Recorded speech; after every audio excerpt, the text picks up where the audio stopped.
والشمس وضحاها والقمر إذا تلاها والنهار إذا جلاها والليل إذا يغشاها والسماء وما بناها والأرض وما طحاها ونفس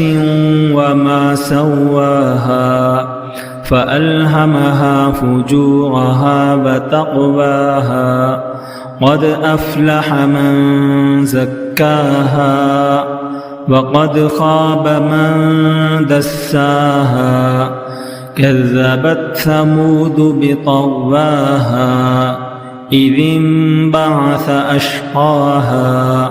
فقال لهم رسول الله ناقة الله وسقياها فكذبوه فعقروها فدمدم عليهم ربهم بذنبهم فسواها